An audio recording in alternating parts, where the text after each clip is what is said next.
Olá pessoal, hoje nós vamos conversar sobre o livro Olhai os Lírios do Campo, né? Um livro de Érico Veríssimo, e é assim um dos livros mais importantes da geração de 30 e que fez assim muito sucesso. Foi o livro que colocou Érico Veríssimo assim no topo, né, de vendas. Ele já tinha outras publicações, mas esse livro dele foi o livro que despontou, que colocou Érico Veríssimo no topo, né, do sucesso. Então, ele nessa edição aqui, eu tenho várias edições desse livro, mas eu comprei essa exatamente porque aqui nós temos um comentário do próprio Érico Veríssimo sobre o livro Olhai os Lírios do Campo. É um livro, assim, muito importante, porque ele retrata a época de 30, aquela época em que a modernidade chegava ao Brasil, mais precisamente, né, no sul e sudeste, porque aqui no norte e nordeste, nós fomos, assim, muito, essa questão aí chegou com muito atraso para nós, essa modernidade da tecnologia. Mas essa época aqui vai mostrar todos os dramas, né, que as pessoas viviam. Nós teremos aqui um triângulo amoroso, né?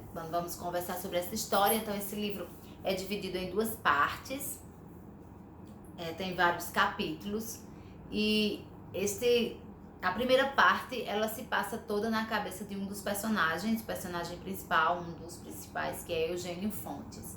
E a história se passa na cabeça dele, ele vem pensando nessa vida dele, né, na história de vida dele com a Olivia e com a Eunice, até que ele chega ao hospital para onde ele está indo, porque recebeu uma ligação. Então, o primeiro capítulo desse livro é meio solto quando a pessoa começa a ler. Por quê? Porque já é um médico, né, chamado Eugênio Fontes, que recebe uma ligação e que tem alguém passando muito mal na Santa Casa Misericórdia, né, no hospital, e que ele precisa ir para lá com urgência. Então esse médico vai até a esposa, passa por ela e diz: olha, eu vou sair, você não me espere para jantar. E sai, ela fica ela também nem se importa. O casamento deles, a gente percebe ali que não tem esse envolvimento todo. E aí ele vai num carro com o chofé dirigindo, e por isso ele vai voltar no tempo. Ele vai fazer um flashback da vida dele e vai lembrar da vida dele, assim, desde a época que ele era criança. Então, o segundo capítulo, você começa a se encontrar melhor nesse livro, porque você vai conhecer quem é esse Eugênio Fontes, né? Quem é esse Eugênio Fontes? Quem é? Olha, Eugênio, pelo nome, né, que Érico Veríssimo escolheu muito bem, o nome Eugênio, eu em primeiro lugar, egoísta, egocêntrico, né? E ao mesmo tempo ingênuo, muito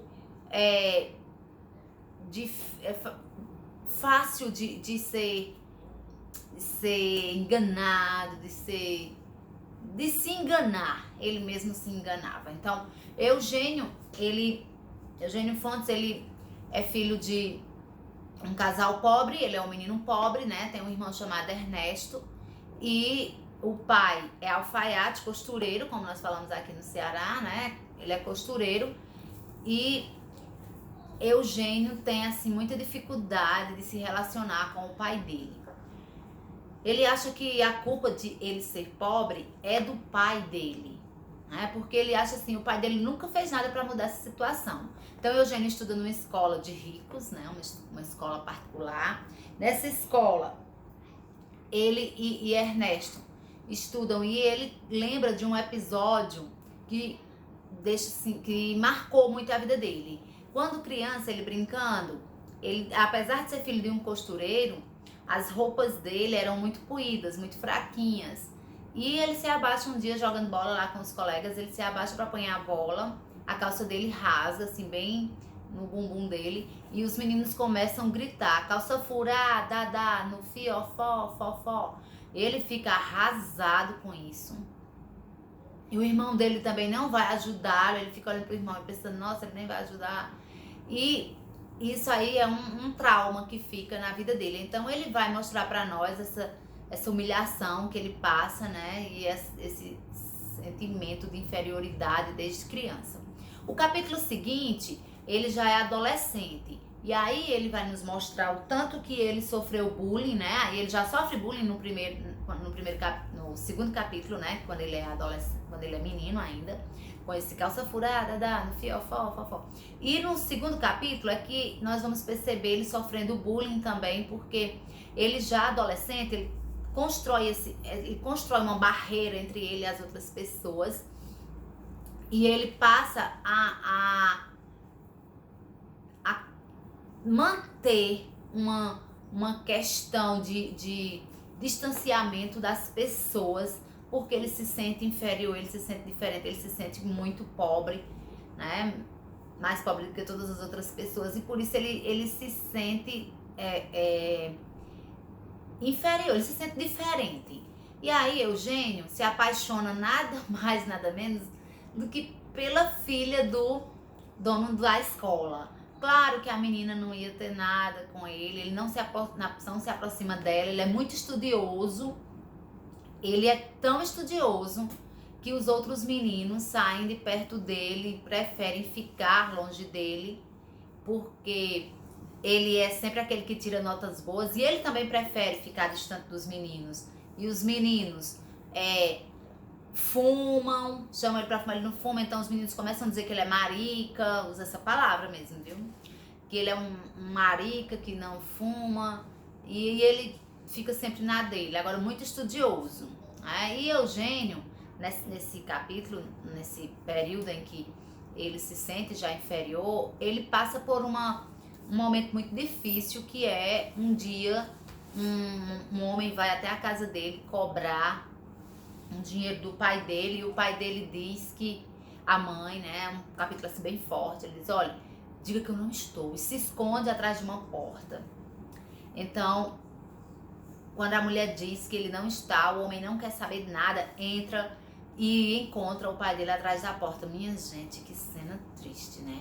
E ele fica assim, arrasado com aquilo, e ele coloca uma coisa na cabeça, que ele vai estudar para ele ser um médico, para ganhar dinheiro e tirar a família dele daquela vida de sofrimento. Veja, ele vai estudar para ganhar dinheiro, para ser médico e ganhar dinheiro. Então já começa por aí a escolha errada, né? A escolha da profissão errada, a escolha errada da profissão, é assim.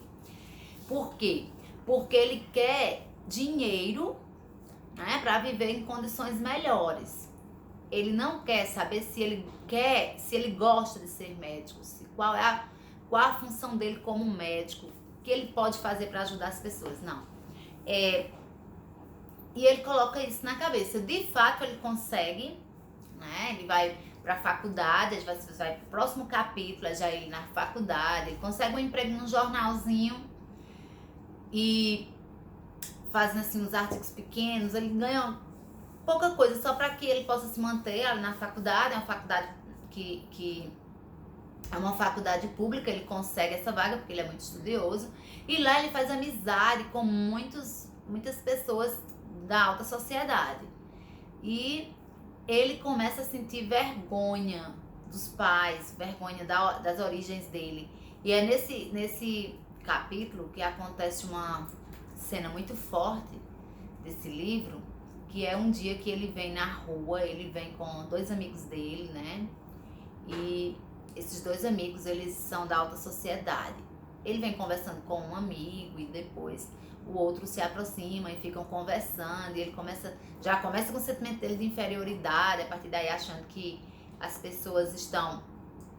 Aqueles dois rapazes começaram a conversar, deixaram ele de lado da conversa, ele fica com esses pensamentos, né? Por quê? Porque ele não é rico e tal.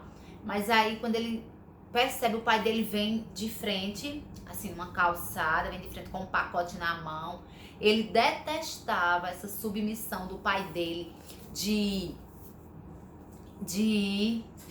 deixar as roupas que ele costurava, consertava. Ele achava que não era para ele fazer isso, era para o cliente ir até a casa dele buscar e não o pai deixar. Por que o pai se humilhava desse tanto, né? Então, ele já não gostava. E como ele vem, esse é um capítulo assim, um dos mais assim, fortes desse livro, né? Ele vem e ele pensa como ele vem e ele pensa assim: eu vou passar pelo meu pai vai falar comigo e como será, assim, ele vai falar comigo e os meninos vão saber que eu sou pobre, sou filho de um alfaiate. Ele fica sem saber o que fazer, pensa, eu vou entrar numa loja, ele vê assim uma loja, do lado eles vão entrar naquela loja e deixar que ele passe, né? Mas ele não faz isso e fica perdido nos pensamentos, enquanto o pai vem, né, assim, ao encontro, e o pai vem pensando diferente, o pai vem pensando, nossa, meu filho, ele é pobre, mas ele conseguiu fazer boas amizades. O meu filho, ele tá na faculdade de medicina. Olha as pessoas que meu filho conseguiu se entrosar, né? O pai dele veio pensando totalmente diferente dele. E aí quando ele vai passando pelo pai, ele pensa em falar com ele, mas ele tem tanta vergonha daquele pai pobre, e ele tem tanta vergonha que os amigos vão descobrir, que ele faz de conta que nunca viu aquele homem. E aí o pai dele tira o chapéu, cumprimenta os 3 meninos, né, os 3 rapazes, Eugênio e os 2 amigos. E Eugênio passa os olhos pelo pai dele como se nunca tivesse visto. Os colegas nem perceberam o gesto do homem, passam também. E assim que ele passa pelo pai, ele já começa a pensar: ai, meu Deus do céu, pra que eu fiz isso? Eu não deveria ter feito isso, eu devia ter falado com meu pai. E fica nervoso, aí fica querendo voltar e pensando assim: eu vou voltar, vou pegar no braço do meu pai, vou dizer: pai, vou conversar com ele, vou sair conversando com ele e os outros meninos, e veja quem quiser, o meu pai.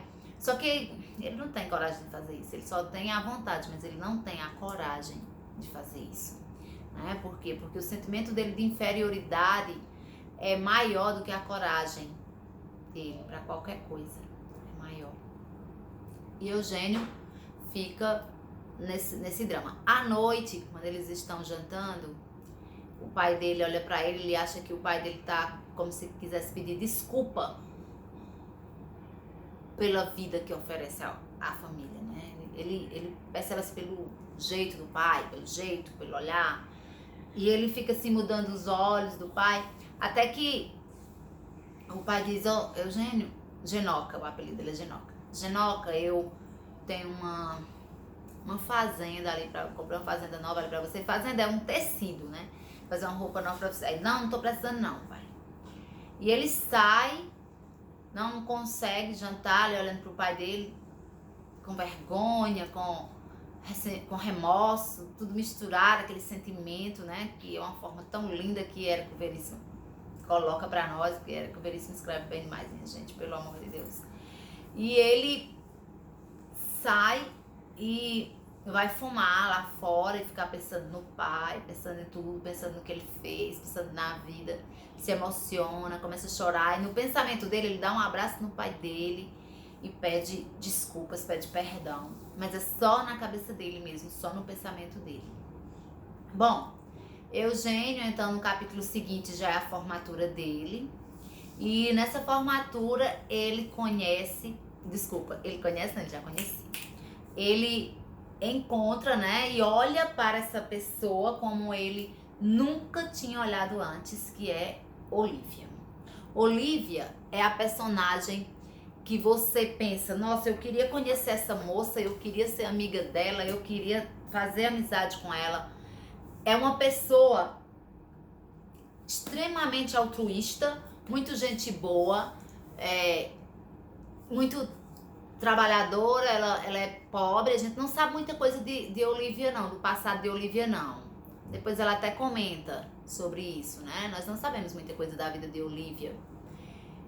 E Eugênio olha pra ela tá toda vestida assim, com um vestido branco e um buquê vermelho assim nas mãos. Ele acha tão bonita, ele percebe que Olivia não era só aquela menina de calça jeans e de camiseta que usava ali, que já era à frente do tempo dela, né? Que ela usava esse tipo de roupa.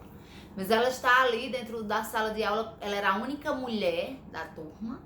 olha aí, a mulher, né, à frente do seu tempo, se sua redação cobrar essa questão da mulher à frente do tempo dela, Olivia é uma mulher à frente do seu tempo, é uma vanguardista, né? Só tinha ela estudando medicina na sala dele, e por ela ser pobre, também como ele, que eram os únicos pobres da sala, ele nunca quis muita amizade com ela, nunca quis muita aproximação com Olivia. E os dois estão ali sozinhos, né? O pai dele já faleceu nesse capítulo, o irmão já foi embora de casa, Ernesto, porque ele discute com o irmão certa vez, quando ele ainda está na faculdade. E ele diz, essa casa é pequena para nós dois, ou eu ou ele. E acaba o irmão dele indo embora, porque o irmão dele virou alcoólatra. E se acha, assim, como o irmão é estudioso e ele não é, então quem deve sair é ele. Ele vai embora e some, né, no livro. Então, se o tema da sua redação for pessoas desaparecidas, você tem Ernesto para você citar. Ernesto de Olhares Lírios do Campo. Porque a obra termina, eu vou dar spoiler, e ele não é encontrado. Então, você pode citar, assim, essa personagem como pessoa desaparecida. E Eugênio olha pra Olivia e, nossa, Olivia é bonita, ela tá ali toda, né, bonita e tudo. E ela é sozinha, muito sozinha na vida, ela a gente não sabe de irmãos, de pais dela, de nenhum parente. As únicas pessoas que ela tem é um casal que ela mora em uma das casinhas desse casal, porque é aquele tipo de casa que o casal, aquela casa que tem muito assim no sul e sudeste, né, que as pessoas fazem, que moram na frente e alugam uns quartinhos nos fundos do quintal. Então, Olivia mora em uma dessas casinhas, só tem 2 vãos, a casinha que ela mora. E ela mora sozinha, né? Nessa casa e tem amizade com os Falcons, que é esse casal que ela se sente como se fosse da família dele. Eles se gostam assim, como parentes mesmo. E aí ele vai conversar com ela e os dois ficam naquela conversa e saem juntos, ficam numa praça conversando e os dois ficam olhando assim a lua com o canudo, né, do diploma e dizendo, e agora nós estamos formados e cadê nome para montarmos um consultório, dinheiro para montarmos um consultório, nós não temos nada disso, e agora, né? E agora nós somos pobres, médicos pobres, e vamos fazer o quê? Então, os dois ficam ali nessa conversa, e Eugênio observando que ela é bonita, e ele não sabe assim o que é bonito nela, o que é que ele acha bonito dela, se são os olhos, se é a boca, se é o sorriso. Ele fica assim sem saber definir bem, mas ele percebe uma beleza nela, né? Então nós temos que essa beleza interior que nós temos às vezes, que conquistamos as pessoas não pela nossa beleza física, né? Porque a beleza física ela é muito relativa, mas pelo nosso jeito de ser, nosso jeito de falar, nosso jeito de tratar as pessoas. E aí, bom, esse livro, Olhares Lírios do Campo, é um livro que me divide, né? Um divisor de águas na minha vida, Ana Cleide, né?